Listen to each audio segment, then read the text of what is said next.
চুরিবিদ্যা মহাবিদ্যা, না পড়লে ধরা। মাহি নামের এই ছেলেটি অঙ্ক পরীক্ষায় পাশ করার জন্য নকল করছিল, কিন্তু দুর্ভাগ্যবশত গার্ডের কাছে ধরা পড়ে যায়।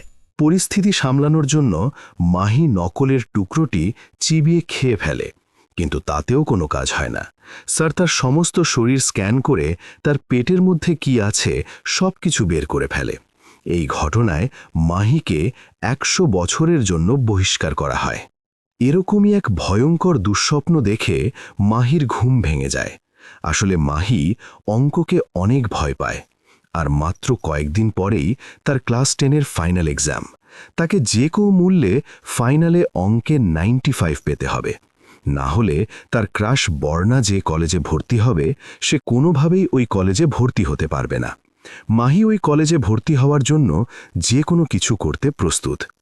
যেহেতু সে অঙ্কে অনেক দুর্বল ছিল, যার কারণে পড়াশোনা করে তার পক্ষে 95 পাওয়া অসম্ভব, তাই সে বিকল্প পদ্ধতির চিন্তা করতে থাকে। এর মধ্যেই তার বেস্ট ফ্রেন্ড বায়ুনন্দন ফোন করে বলে সে গতকাল রাতে স্বপ্নে ফাইনাল পরীক্ষায় ফেল করার কারণে তাকে নিচের ক্লাসে নামিয়ে দেওয়া হয়, আর সেই ক্লাসের বাচ্চারা তাকে আঙ্কেল আঙ্কেল বলে খ্যাপাতে থাকে। এই ঘটনায় দুই বন্ধু অনেক হাসাহাসি করে। এরপর মাহি বায়ুনন্দনকে বলে বর্ণাকে কিছু উপহার দেওয়া দরকার, কি দেওয়া যায় একটা আইডিয়া দে। উপহারের কথা শুনে বায়ুনন্দন বলে 2 দিন পর তোর টেস্ট পরীক্ষা, আর তুই পড়ে আছিস উপহার নিয়ে। তুই থাক তোর উপহার নিয়ে, আমি গেলাম। বন্ধুর কাছ থেকে কোনো আইডিয়া না পেয়ে দাদির ব্যাংক থেকে টাকা চুরি করে মাহি তার সাইকেল নিয়ে বের হয়। সে অনেক দূর সাইকেল চালিয়ে একটি মাইক্রো আর্টিস্টের দোকানে আসে। দোকানের মালিক তাকে দেখেই সন্দেহ করে। সে মাহিকে সাবধান করে বলে, তুমি যদি তোমার গার্লফ্রেন্ডের জন্য কিছু নিতে আসো তাহলে আগেই দূর হয়ে যাও। আমি নিজেও একটি মেয়ের বাবা, আমি কখনোই চাইব না আমার মেয়ে পড়াশোনা বাদ দিয়ে ফষ্টি নষ্টি করে বেড়াক। এটা পড়াশোনা করার বয়স, প্রেম করার না। দোকানের মালিকের মুখে এরকম কথা শুনে মাহি একেবারে কিংকর্তব্য বিমূঢ় হয়ে পড়ে। ঠিক তখনই ওই দোকানে কাজ করা ছেলেটি মাহিকে ইশারা দিয়ে সাইডে অপেক্ষা করতে বলে। দোকানদার লাঞ্চ করার জন্য বাড়িতে গেলে সেই সুযোগে দোকানে কাজ করা কর্মচারী ছেলেটি মাহিকে বলে, ছোট ভাই, মালিকের কথায় মন খারাপ করো না। আমি নিজেই মালিকের মেয়ের সাথে রিলেশন করি, তাই আমি জানি গার্লফ্রেন্ড মেনটেন করা কতটা কষ্টের। তুমি কোনো টেনশন করো না, আমি তোমার কাজ করে দেব। কিন্তু তুমি এত কম বয়সে গার্লফ্রেন্ড ম্যানেজ করলে কিভাবে? কাহিনীটা বলো তো। তখন মাহি তার কাহিনী বলা শুরু করে। বেশ কিছুদিন আগে মাহির আম্মু তাকে 100 টাকা দিয়ে দোকান থেকে চিনি আনতে পাঠায়। চিনি আনতে যাওয়ার পথে দেখতে পায় পাশের এলাকার এক বখাটে ছেলে তার বেস্ট ফ্রেন্ড বায়ুনন্দনের কাছ থেকে জোর করে টাকা ছিনিয়ে নিচ্ছে। বন্ধুকে বাঁচানোর জন্য মাহি বায়ুনন্দনকে সাথে নিয়ে সাইকেলে করে পালাতে থাকে, কিন্তু ওই বখাটে ছেলেটি বাইক চালিয়ে তাদেরকে ধরে ফেলে আর মাহির পকেটে থাকা সব টাকা নিয়ে যায়। এখন চিনি ছড়া বাসায় গেলে মাহির আম্মু তোকে মেরে তক্তা বানিয়ে দেবে। এখন কিভাবে কি করবে চিন্তা করতে করতে যখন তারা দিশাহারা, ঠিক তখনই দারুণ এক সম্ভাবনার দুয়ার খুলে যায়। রাস্তায় ফেলে দেওয়া পুরাতন এক মাটির ব্যাংক দেখে মাহির মাথায় দারুণ এক আইডিয়া আসে। তারা মাটির ব্যাংক হাতে নিয়ে শিকার ধরার জন্য ফাঁদ পেতে বসে থাকে। বেশ কিছুক্ষণ অপেক্ষা করার পর মোবাইলে কথা বলতে বলতে এক লোক তাদের দিকে এগিয়ে আসে। মাহি দেয়ালের আড়াল থেকে বেরিয়ে এসে সরাসরি ওই লোকের সাথে ধাক্কা খায়। ধাক্কার সাথে সাথে তার হাতে থাকা মাটির ব্যাংকটি রাস্তায় পড়ে ভেঙে যায়। সাথে সাথেই বায়ুনন্দন তার অভিনয় শুরু করে দেয়। সে ভ্যাঁ করে কান্না করতে থাকে। বায়ুনন্দনের ভয়ঙ্কর কান্না দেখে ওই লোকটি ভয় পেয়ে যায়। সে বায়ুনন্দনের কান্না থামানোর জন্য 200 টাকা দিতে রাজি হয়ে যায়। 200 টাকার কথা শুনে মাহি আর বায়ুনন্দন অনেক খুশি হয়, কিন্তু দুর্ভাগ্যবশত ওই লোকটির মানিব্যাগে মাত্র 50 টাকাই ছিল। লোকটি ওই 50 টাকা তাদের হাতে তুলে দিয়ে বলে, পাশেই আমার দোকান, সেখানে গেলে তোমাদেরকে বাকি টাকা পরিশোধ করে দিব। বাধ্য হয়ে তারা ওই দোকানদারের দোকানে যায়, কিন্তু দুর্ভাগ্যবশত দোকানের ক্যাশেও কোনো টাকা ছিল না। এখন মাহি আর বায়ুনন্দন দোকানের বাইরে অপেক্ষা করতে থাকে কখন দোকানে বিক্রি হবে, আর সেই বিক্রির টাকা থেকে দোকানদার তাদের টাকা পরিশোধ করবে। এর মধ্যেই দুজন হিজড়া ওই দোকানে চাঁদা তুলতে আসে, কিন্তু দোকানে কোনো টাকা না থাকার কারণে তারা মন খারাপ করে সেখান থেকে চলে যেতে থাকে। ঠিক তখনই মাহি তার পকেটে থাকা ওই 50 টাকা হিজড়াদেরকে দিয়ে দেয়। টাকা পেয়ে হিজড়ারা অনেক খুশি হয়। তারা মাহিকে মন থেকে আশীর্বাদ করে দেয়। এর মধ্যেই দেখা যায় তাদের টাকা ছিনিয়ে নিয়ে যাওয়া এলাকার ওই মোটা বখাটে ছেলেটি জামাকাপড় কেনার জন্য ঠিক এই দোকানেই আসে। ওই বখাটে ছেলেটি একটি শার্ট কিনে মনের আনন্দে সেখান থেকে চলে যায়। মাহি আর বায়ু পাওনা টাকা নেওয়ার জন্য দোকানদারের কাছে গেলে জানতে পারে দোকানদারও ওই মোটুর উপর প্রচণ্ড রেগে আছে, কারণ এই মোটু এই দোকান থেকে নতুন নতুন জামাকাপড় কিনে নিয়ে দোকানদারের গার্লফ্রেন্ডের পেছনেই লাইন মারে, যেটা নিয়ে দোকানদার প্রচুর প্যারার মধ্যে আছে। ঠিক তখনই মাহির মাথায় মারাত্মক একটি আইডিয়া আসে। মাহি দোকানদারকে বলে, আপনি আমাকে সেম মডেলের কয়েকটি শার্ট ধার দিন, আমি ওই মোটুকে এই এলাকা ছাড়া করব। মাহির কথা শুনে দোকানদার এতটাই খুশি হয় যে সে বলে, তুমি যদি এই মোটুকে এলাকা ছাড়া করতে পারো তাহলে এই দোকানের সব কিছুই তোমাকে দিয়ে দেব। এদিকে ওই মোটু নতুন শার্ট গায়ে দিয়ে মাঞ্জা মেরে দোকানদারের গার্লফ্রেন্ডের বাসার সামনে অপেক্ষা করছিল। ঠিক তখনই মাহি এক কলা বিক্রেতাকে ওই শার্ট পরিয়ে দোকানদারের গার্লফ্রেন্ডের বাসার সামনে কলা বিক্রি করতে পাঠায়। কলা বিক্রেতার গায়ে একই শার্ট দেখে মোটু তাড়াতাড়ি করে দেয়ালের আড়ালে লুকিয়ে পড়ে। মোটু দেখতে জঘন্য হলেও অনেক চালাক ছিল। সে তৎক্ষণাৎ বুদ্ধি করে শার্টটিকে উল্টো করে গায়ে দিয়ে নেয়। মাহিও কম যায় না, সে আরেকটি শার্ট উল্টো করে ওই বাসার পাশে থাকা এক ভিখারিকে গায়ে দিতে বলে। মাহি যখন ওই ভিখারিকে শার্টটি গায়ে দেওয়ার জন্য অনুরোধ করছিল, ঠিক তখনই ওই রাস্তা দিয়ে যাওয়া এক সুন্দরী মেয়ে এই বিষয়টা ফলো করে। তার কাছে মাহির এই অসহায় লোকটিকে সাহায্য করার বিষয়টি অনেক ভালো লাগে। পরদিন ওই মোটা বখাটে ছেলেটি আবারও দোকানদারের গার্লফ্রেন্ডকে লাইন মারার চেষ্টা করে। এবার মাহি ওই হিজড়াদের সাহায্য নিয়ে তাকে এলাকা ছাড়া করে। এরপর মাহি যখন ওই জামাকাপড়গুলো দোকানদারের কাছে ফিরিয়ে দিতে যায়, ঠিক তখনই ওই সুন্দরী মেয়েটি মাহিকে দেখতে পায়। সে অপলক দৃষ্টিতে মাহিকে দেখতে থাকে। এদিকে পাশে বসে থাকা মাহির বন্ধু বায়ুনন্দন এই বিষয়টা লক্ষ্য করে। এর মধ্যেই বেশ কয়েকদিন এলাকারে ঘোরাফেরা করার সময় ওই সুন্দরী মেয়েটি মাহিকে দেখলেই এক দৃষ্টিতে তাকিয়ে থাকত। মাহির বন্ধু বায়ুনন্দন বেশ কয়েকদিন এই বিষয়টা লক্ষ্য করার পর একদিন মাহিকে সবকিছু খুলে বলে দেয়। এই ঘটনা জানার পর ওই মেয়েটিকে এক নজর দেখার জন্য মাহি সাইকেল চালিয়ে মেয়েটিকে ফলো করতে থাকে। মেয়েটির পিছু নিতে নিতে তারা ন্যাশনাল কলেজে চলে আসে। সেখানে গিয়ে জানতে পারে ন্যাশনাল কলেজে ভর্তি হওয়ার জন্য সকল ছাত্রছাত্রীদের লাইন লেগে যায়, যার কারণে সবাই প্রি অ্যাডমিশন নিয়ে রাখে। তারা যখন কলেজের আশেপাশে ঘোরাঘুরি করছিল, হঠাৎ করেই কলেজের এক বড় ভাইয়ের বাইকের চাকা গর্তে পড়ার কারণে ময়লা পানি ছিটকে এসে মাহির জামাকাপড় নোংরা করে দেয়। তখন ওই বড় ভাই তাদেরকে তার হোস্টেলের রুমের চাবি দিয়ে সেখান থেকে ফ্রেশ হয়ে যেতে বলে। তারা হোস্টেলের রুমে গিয়ে ফ্রেশ হওয়ার সময় বায়ুনন্দন জানালা দিয়ে আবার ওই মেয়েটিকে দেখতে পায়। সে তৎক্ষণাৎ মাহিকে ডেকে ওই মেয়েটিকে দেখায়। মাহি ওই রুমে থাকা একটি বাইনোকুলার দিয়ে মেয়েটিকে দেখতে থাকে। মেয়েটির হরিণী চোখ আর সুন্দর চেহারা দেখে মাহি সেখানে ফিদা হয়ে যায়। সে সাইকেল নিয়ে আবারও মেয়েটিকে ফলো করতে থাকে। মেয়েটি তার মায়ের সাথে কাঁচা বাজারে সবজি কিনতে গেলে মাহি তাকে ফলো করতে করতে সেখানেও পৌঁছে যায়। হঠাৎ করেই ওই মেয়েটি মাহিকে দেখতে পায়। মাহিকে দেখে ওই মেয়েটিও অনেক খুশি হয়, কিন্তু তার মা পাশে থাকার কারণে মাহির সাথে কথা বলার সাহস করতে পারে না। মেয়েটি অনেক চালাক ছিল। সে সবজির দাম লিখে রাখা বোর্ডের সাহায্যে মাহির নাম জেনে যায়, কিন্তু নিজের নাম বলার আগেই তার মায়ের বাজার করা শেষ হয়ে যায়, যার কারণে মেয়েটির নাম না জেনেই মাহিকে ফিরে আসতে হয়। এভাবেই বেশ কয়েকদিন পার হয়ে যায়, কিন্তু মাহি তার মন থেকে কোনোভাবেই ওই মেয়েটির চেহারা সরাতে পারে না। সবসময়ই তার কথা মনে পড়তে থাকে। এর মধ্যেই একদিন স্কুলে যাওয়ার পথে মাহির সাথে ওই মেয়েটির আবারও দেখা হয়ে যায়। এবার সুযোগ পেয়ে মাহি ওই মেয়েটি সম্পর্কে অনেক কিছুই জেনে নেয়। এই মেয়েটির নাম বর্ণা। সে তাদের পাশের স্কুলেই পড়াশোনা করে।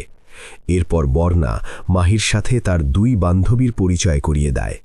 আলাপ আলোচনার এক পর্যায়ে বর্ণা মাহিকে একটি ব্রেসলেট উপহার দেয়। মাইক্রো আর্টিস্টের মাধ্যমে চালের দানার উপর মাহির নাম খোদাই করে এই ব্রেসলেটটি বানানো হয়। ঠিক এই কারণেই ওই দিন কাঁচা বাজারে দেখা হওয়ার পর বর্ণা মাহির নাম জানতে চেয়েছিল। হঠাৎ করে এই উপহার দেওয়ার কারণ জানতে চাইলে বর্ণা মাহিকে জানায় বেশ কিছুদিন আগে মাহি যখন এক বস্ত্রহীন ভিখারিকে সাহায্য করার জন্য শার্ট কিনে দিয়েছিল, ঠিক তখনই বর্ণা তাকে দেখে ফেলে, আর কাউকে ভালো কিছু করতে দেখে ফেললে তাকে কিছু না কিছু উপহার দিতে হয়। এরপর মাহি তার বেস্ট ফ্রেন্ড বায়ুনন্দনকে বর্ণা আর তার বান্ধবীদের সাথে পরিচয় করিয়ে দেয়। এভাবেই বেশ কয়েকদিন পার হয়ে যায়। এতদিনে মাহি বর্ণার প্রেমে হাবুডুবু খাওয়া শুরু করে। একবার মাহি সিদ্ধান্ত নেয় সে বর্ণাকে সবকিছু খুলে বলে দেবে, কিন্তু তার বন্ধু বায়ুনন্দন তাকে বলে রিলেশন করার জন্য হাই স্কুলের মেয়েরা অনেক ভয়ঙ্কর, তারা যে কোনো সময় তাদের বাবা মায়ের কাছে সবকিছু খুলে বলে দিতে পারে, তাই মাহির উচিত কলেজে অ্যাডমিশন নেওয়া পর্যন্ত অপেক্ষা করা। বায়ুনন্দনের কথায় মাহির মাথায় একটি আইডিয়া আসে। মাহি তার আম্মুকে গিয়ে বলে যে করেই হোক তাকে ন্যাশনাল কলেজে ভর্তি হতেই হবে, ন্যাশনাল কলেজে ভর্তি হতে না পারলে সে পড়াশোনাই করবে না। এই কথা শুনে মাহির মা মাহিকে আশ্বস্ত করে বলে ভর্তি নিয়ে তোমাকে এত টেনশন করতে হবে না, তুমি পড়াশোনায় মনোযোগ দাও, আমি তোমার বাবার সাথে কথা বলে কিছু একটা ব্যবস্থা করব। মাহি তার মায়ের সাথে কথা বলে স্কুলে চলে আসে। আড্ডা আর গল্প করে প্রথম ক্লাস শেষ হয়। এরপরেই অঙ্ক ক্লাস। মাহির স্কুলের অঙ্ক শিক্ষকের নাম নাগেন্দ্র কুমার, কিন্তু সবাই তাকে কটাক্ষ করে বসু স্যার নামেই ডাকে। বসু স্যার এতটাই ভয়ঙ্কর মানুষ ছিলেন যে ক্লাসে পা রাখার সাথে সাথে নিস্তব্ধতার চারিদিক গ্রাস করে নিত। মাহির জীবনের একমাত্র দুঃস্বপ্নের নাম এই বসু স্যার, কারণ মাহি অঙ্কে অনেক দুর্বল। ক্লাসের সবচেয়ে শ্রেষ্ঠ ছাত্রকে ঘুষ দিয়ে হোমওয়ার্ক করিয়ে নিলেও অঙ্কের সূত্র না পারার কারণে স্যারের শাস্তির হাত থেকে বাঁচতে পারে না। শাস্তি হিসেবে 1000 বার এই সূত্র লিখে নিয়ে আসতে হবে। স্কুল থেকে বাড়ি ফেরার পর মাহির আম্মু তাকে পরিষ্কার করে জানিয়ে দেয় ন্যাশনাল কলেজে ভর্তির খরচ অনেক বেশি, তাই এই কলেজে ভর্তি হতে চাইলে আগামী প্রি ফাইনাল পরীক্ষায় অঙ্কে তাকে কমপক্ষে 95 পেতে হবে। 95-এর কম পেলে ন্যাশনাল কলেজকে চিরতরে ভুলে যেতে হবে। এরপর মাহি তার হোমওয়ার্ক করা শুরু করে, কিন্তু 1000 বার সূত্র লিখে নিয়ে যাওয়া মোটেও চারটিখানি কথা ছিল না। ঠিক তখনই মাহি বিকল্প পদ্ধতি অবলম্বন করে। সে 5টি কলম একসাথে আটকে নিয়ে হোমওয়ার্ক করা শুরু করে। এখন ওই সূত্রটি একবার লিখলেই 5 বার লেখা হয়ে যায়। ন্যাশনাল কলেজে ভর্তি হওয়ার জন্য মাহি অঙ্ককে অনেক সিরিয়াসভাবে নিয়ে নেয়। সে ক্লাস টপারের কাছ থেকে অঙ্কের বিষয়ে বিভিন্ন টিপস নেয়, এমনকি একজন সাইকোলজিস্টের সাথেও দেখা করে। সাইকোলজিস্ট মাহির সমস্যাটি বুঝতে পেরে তাকে বলে অঙ্কে ভালো করতে হলে প্রথমে তার অঙ্কের প্রতি ভয় দূর করতে হবে, বসু স্যারের সাথে ভালো সম্পর্ক গড়ে তুলতে হবে, তাহলেই অঙ্কে ভালো করা সম্ভব। স্যারের সাথে একটি ভালো সম্পর্ক গড়ে তোলার জন্য মাহি বসু স্যারের জন্মদিনের শুভেচ্ছা জানাতে যায়, কিন্তু সাহস করে স্যারকে কিছুই বলতে পারে না। মাহি যখন ফিরে আসবে ঠিক তখনই স্যারের গাড়ির ভিতরে প্রি ফাইনাল পরীক্ষার প্রশ্ন দেখে ফেলে। প্রশ্ন দেখার সাথে সাথেই তার চিন্তা চেতনা সব কিছু উলটপালট হয়ে যায়। সে তাড়াতাড়ি করে প্রশ্নটি কপি করে নেয়।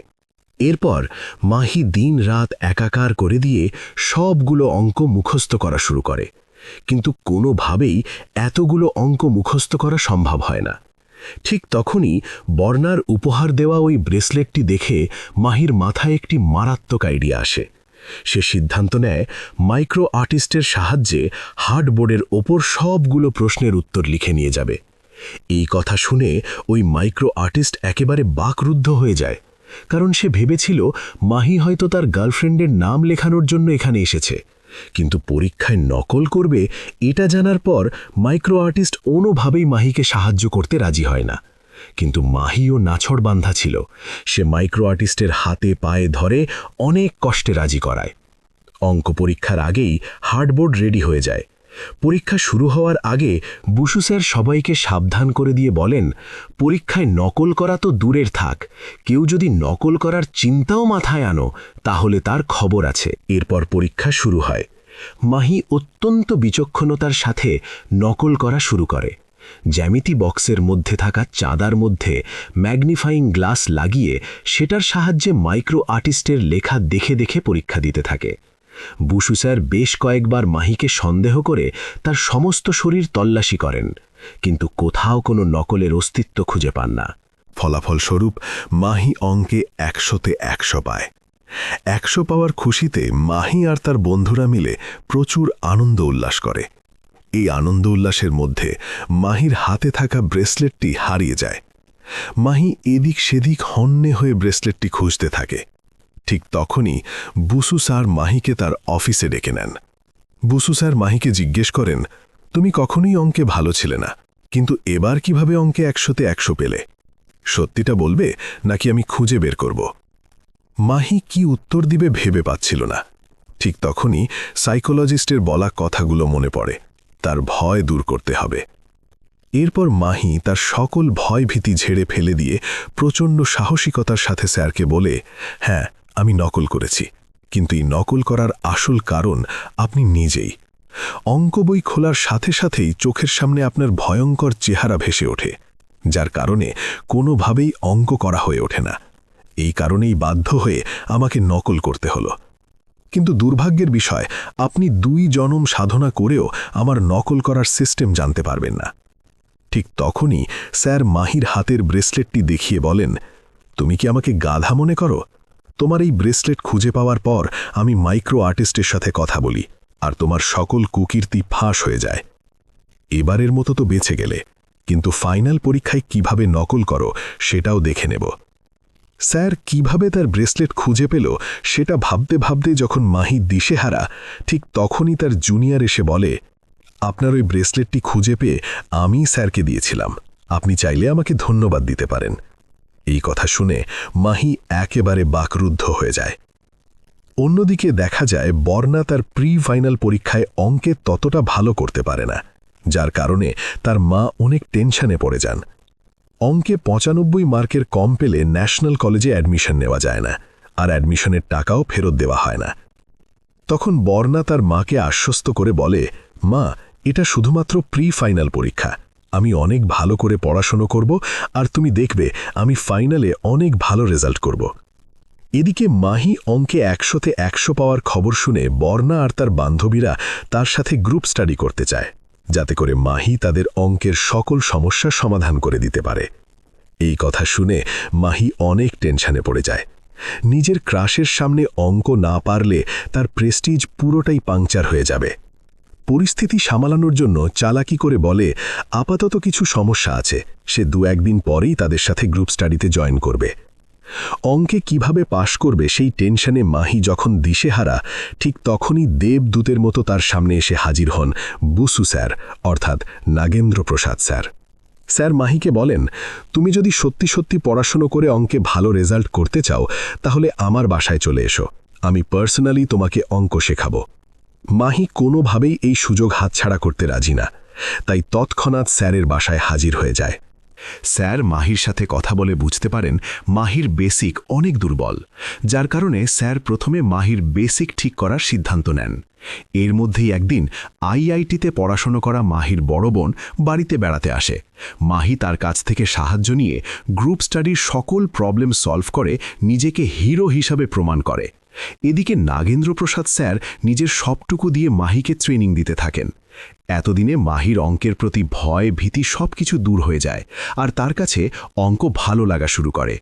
বন্ধুদের সাথে গ্রুপ স্টাডি আর নাগেন্দ্র প্রসাদ স্যারের কাছে গণিতের ট্রেনিং নিয়ে মাহির দিনগুলো খুব ভালোভাবেই কাটছিল।